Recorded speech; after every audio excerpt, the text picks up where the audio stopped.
Hi students, from today we are starting our next chapter, that is chapter number 5 surface chemistry. So first we do the introduction of the chapter. Introduction में हम पढ़ेंगे कहते हैं जो surface chemistry है वो किसके साथ डील करती है, वो उस फिनोमिना के साथ डील करती है जो कहाँ पे चलता है, सरफेस के ऊपर चलता है या फिर इंटरफेस के ऊपर होता है।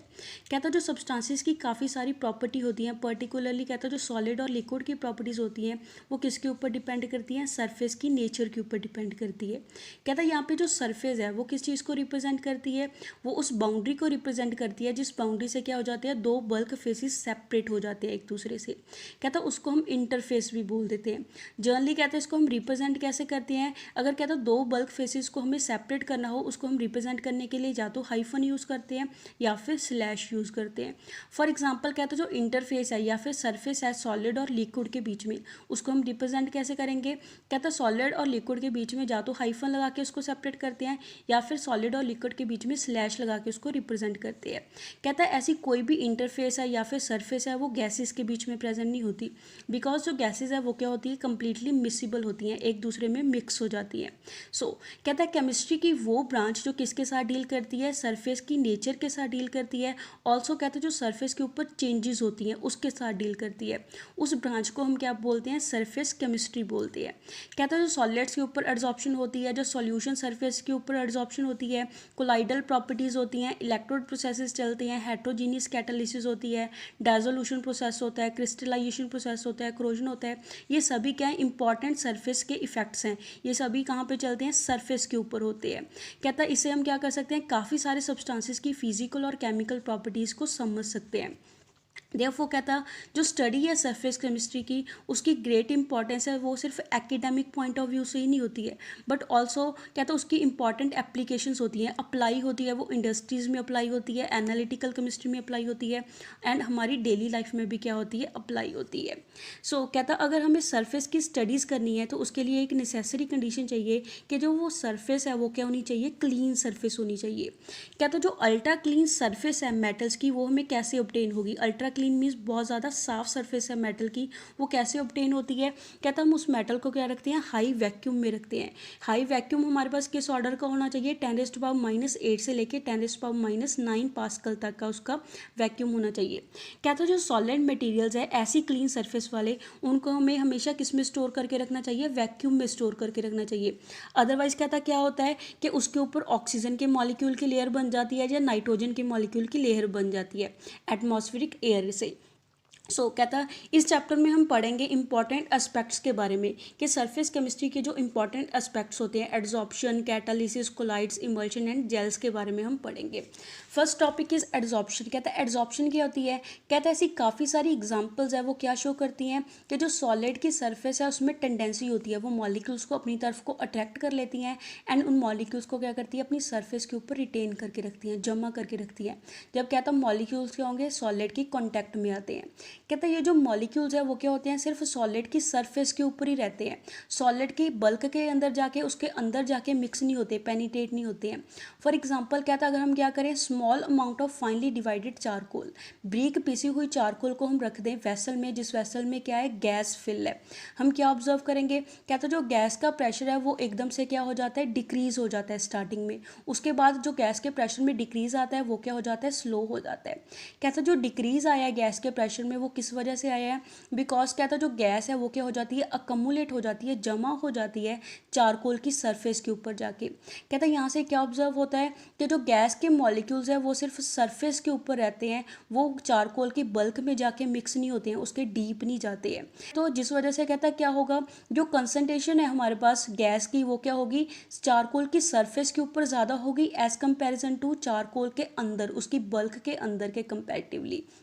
कहता जो फिनोमिना है जिसमें क्या होता है, हाई कंसंट्रेशन होती है किसी भी स्पीस की सरफेस के ऊपर एज कंपैरिजन टू उसके बल्क के, उसके अंदर के कंपैरेटिवली, उस फिनोमिना को हम क्या बोलते हैं, एड्सॉर्प्शन फिनोमिना बोलते हैं।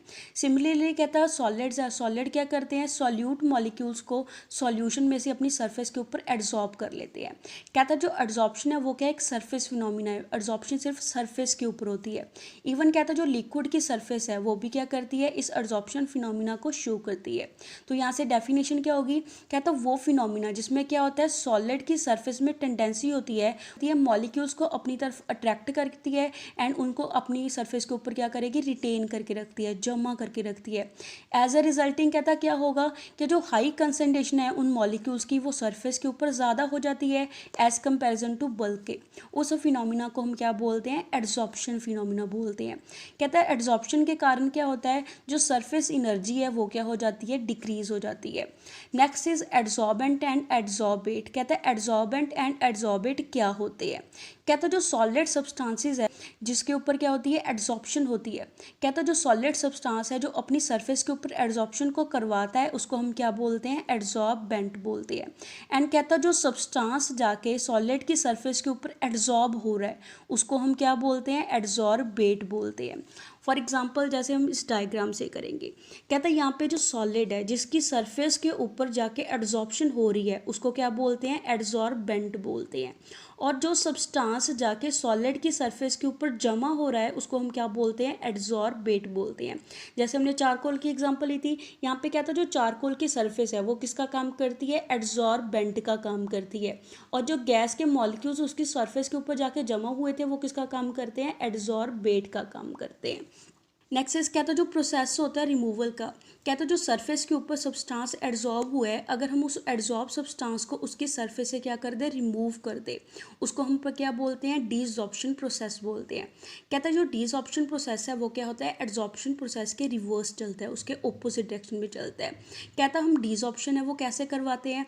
कहता है जो एड्जॉर्ब सब्सटेंस है जाता है उसकी हीटिंग कर देते हैं जब प्रेशर को रिड्यूस कर देते हैं, जिस वजह से जो एड्जॉर्प्शन प्रोसेस है वो क्या चलने लगता है, रिवर्स डायरेक्शन में चलने लगता है। कहता है जो एड्जॉर्बेंट है वो सॉलिड भी हो सकता है और लिक्विड भी हो सकता है, और जो एड्जॉर्बेट है वो गैस भी हो सकता है और वो क्या हो सकता है, सॉल्यूट हो सकता है किसी सॉल्यूशन में। Next is examples of adsorption. अब हम कुछ एग्जांपल डिस्कस करेंगे एड्जॉर्प्शन की। First example is adsorption of a gas by charcoal. कहता है चारकोल क्या करता है, गैस को अपनी सरफेस के ऊपर एड्जॉर्ब कर लेता है। कहता है जब हम ब्रीक पिसा हुआ चारकोल लेते हैं जिस वजह से वो चारकोल क्या हो जाता है, एक्टिवेटेड चारकोल हो जाता है। कहता है उस एक्टिवेटेड चारकोल में क्या होती है, टेंडेंसी होती है वो नंबर ऑफ गैसेस जैसे ammonia, sulphur dioxide, chlorine, oxygen, hydrogen, carbon monoxide, phosgene, इन सभी गैसेस को अपनी सरफेस के ऊपर क्या कर सकता है, एड्जॉर्ब कर सकता है। कहता है इस केस में हम क्या लेते हैं, चारकोल है यहाँ पे किसका काम करता है, एड्जॉर्बेंट का काम करता है, जबकि जो गैस मॉलिक्यूल्स है जो जाके चारकोल की सरफेस के ऊपर जमा हो रहे हैं वो किसका काम करते हैं, एड्जॉर्बेट का काम करते हैं। कहता है सॉलिड्स पर्टिकुलरली क्या होते हैं, ब्रीक पिसे हुए लेते हैं। हम फाइनली डिवाइडेड फॉर्म में क्यों लेते हैं, बिकॉज फाइनली डिवाइडेड फॉर्म में क्या हो जाता है, उसका सरफेस एरिया इंक्रीज हो जाता है। कहता है जब सरफेस एरिया इंक्रीज होगा तो उससे क्या होगा, उसमें प्रॉपर्टी आ जाती है एड्जॉर्प्शन की। कहता है जितना ज़्यादा सरफेस एरिया बड़ा होता है उतनी ज़्यादा उसके ऊपर जो एड्जॉर्प्शन है वो क्या होती है, ज़्यादा होती है। फॉर एग्जाम्पल कहता है जो चारकोल है, सिलिका जेल है, अल्मीना जेल है, क्ले है, क्लोराइड्स होते हैं, मेटल्स होते हैं, फाइनली डिवाइडेड स्टेट में ब्रीक पिसे हुए मेटल्स होते हैं, वो सभी क्या होते हैं, गुड एड्जॉर्बेंट का काम करते हैं। वो क्या करते हैं, अपनी सरफेस के ऊपर एड्जॉर्प्शन प्रोसेस को करवाते हैं। बिकॉज वो क्या होते हैं, जब ब्रीक फॉर्म में होंगे, पाउडर की फॉर्म में होंगे, वो क्या हो जाते हैं, हाईली पोरस स्ट्रक्चर होता है, उसमें क्या होती है, खाली जगह होती है, पोरस फॉर्म होता है, जिस वजह से उसका सरफेस एरिया इंक्रीज हो जाएगा। जितना ज़्यादा सरफेस एरिया बड़ा होगा उतनी ज़्यादा उसमें क्या होगी, एड्जॉर्प्शन है जो फास्ट चलती है। Next example is adsorption of dye by charcoal. कहता है डाई की एड्जॉर्प्शन होती है चारकोल की सरफेस के ऊपर। कहता है जब हम एनिमल चारकोल को शेक करते हैं किसी ऑर्गेनिक डाई के सॉल्यूशन के साथ, फॉर एग्जांपल हमने यहाँ पे ऑर्गेनिक डाई ली है मिथाइलिन ब्लू।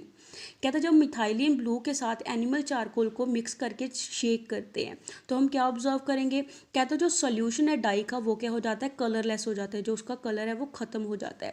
कहता है जो उसके कलर में डिस्चार्ज हुआ है वो किस वजह से हुआ है, बिकॉज कहता है जो उसमें कलर्ड कंपोनेंट होता है डाई में वो क्या हो जाता है, एड्जॉर्ब हो जाता है चारकोल की सरफेस के ऊपर, जिस वजह से कहते हैं जो एनिमल चारकोल है उसको हम किस में यूज़ करते हैं, डीकलराइजिंग में यूज़ करते हैं, कलर को रिमूव करने के लिए यूज़ करते हैं नंबर ऑफ ऑर्गेनिक सब्सटेंसेस का।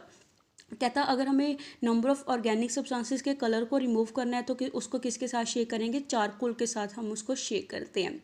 जिस वजह से कहता है जो चारकोल है वो क्या करती है, उसमें जो कलर्ड कंपोनेंट होता है उसको अपनी सरफेस के ऊपर क्या कर लेती है, एड्जॉर्ब कर लेती है, जब वो किस फॉर्म में होते हैं, सॉल्यूशन की फॉर्म में होते हैं। नेक्स्ट इज कहता है जब एक्व सोल्यूशन हो रॉ शुगर का, जो रॉ शुगर होती है, कच्ची शुगर होती है, जब उसको कहता है पास करवाते हैं एनिमल चारकोल के बेड्स के ऊपर से, वो क्या हो जाती है, कलरलेस हो जाती है। कहता यहाँ पे ये कलरलेस कैसे होगी, बिकॉज कहता जो उसमें कलरिंग सब्सटेंस हो जाता है वो क्या होता है, चारकोल की सरफेस के ऊपर एड्सॉर्ब हो जाता है, जिस वजह से जो रॉ शुगर है वो क्या हो जाती है, कलरलेस होती है। ऐसे ही कहता एयर भी क्या हो जाती है, ड्राई हो जाती है in the presence of silica gel में। कहता सिलिका जेल की प्रेजेंस में जो हवा है उसमें मॉइस्चर है बिल्कुल क्या हो जाता है, रिमूव हो जाता है, बिकॉज कहता जो हवा में वाटर होता है, मॉइस्चर होता है, वो क्या हो जाता है, वाटर के मॉलिक्यूल्स एड्सॉर्ब हो जाते हैं सिलिका जेल की सरफेस के ऊपर जाके। नेक्स्ट टॉपिक को हम नेक्स्ट वीडियो में कंटिन्यू करेंगे।